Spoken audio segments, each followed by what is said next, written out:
පාසල් කාලේ ඉවරුනාම ගොඩක් අයගේ ඊළඟ හීනය තමයි බැංකු රස්සාවක් කියලා කියන්නේ.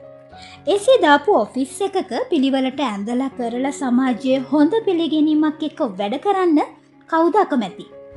විශේෂයෙන්ම එලෙවල් ඉවරුණු ගමන් ඔයාට යන්න පුළුවන් හොඳම තනතුරක් තමයි ට්‍රේනි බැංකින් ඇසිස්ටන්ට්. එහෙමත් නැත්නම් ආධුනික බැංකු සහායක කියලා කියන්නේ. ලංකාවේ පුද්ගලික බැංකු සහ රජයේ බැංකු වලට මේ තනතුරු සඳහා බඳව ගන්නේ කොහොමද?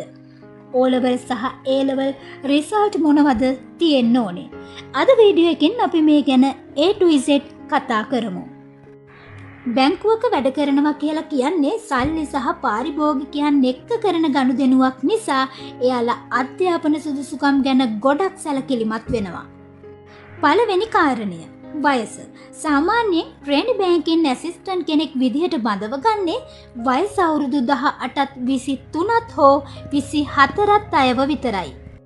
දෙවෙනි කාරණය සාමාන්‍ය පෙළ. මෙතන තමයි ගොඩක් අය ෆේල් වෙන්නේ. පුද්ගලික බැංකුවල නීතියක් තියෙනවා O-level විභාගය එකවර සමත් වෙන්න ඕනේ කියලා. විශේෂයෙන්ම ගණිතය සහ ඉංග්‍රීසි වලට A හෝ B සාමාර්ථයක්. එහෙමත් නැත්නම් අවම වශයෙන් C එකක්වත් තියෙන්නම ඕනේ.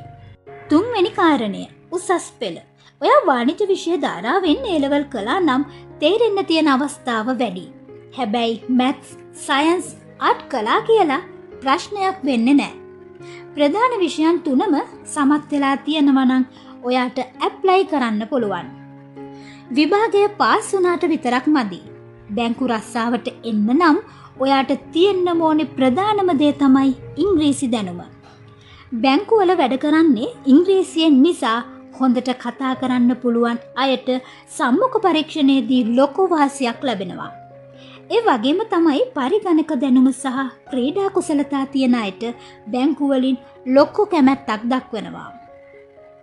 ඇයි හැමෝම බැංකු රස්සාවට එන්න පොරකන්නේ? හේතුව තමයි වරප්‍රසාද. පඩියට අමතරව වැදගත්ම දේ තමයි ණය පහසුකම්.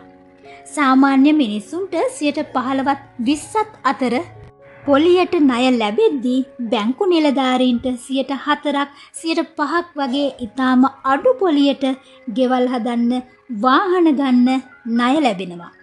ඉතින් ඔයාටත් හීනයක් තියෙනවා නම් බැංකු ශාස්ත්‍රයේ ඉහළටම යන්න ට්‍රේනි බැංකින් ඇසිස්ටන්ට් කියන්නේ ඒකට හොඳම ආරම්භයක්. මේ දවස්වල තියෙන අලුත්ම බැංකු ඇබැර්තු ගැන දැනගන්න ඕනේ නම් අපේ profession.lk වෙබ් අඩවියට යන්න. වීඩියෝ එක වැදගත් කියලා හිතනවා නම් ලයික් එකක් දාන්න. ජය වේවා.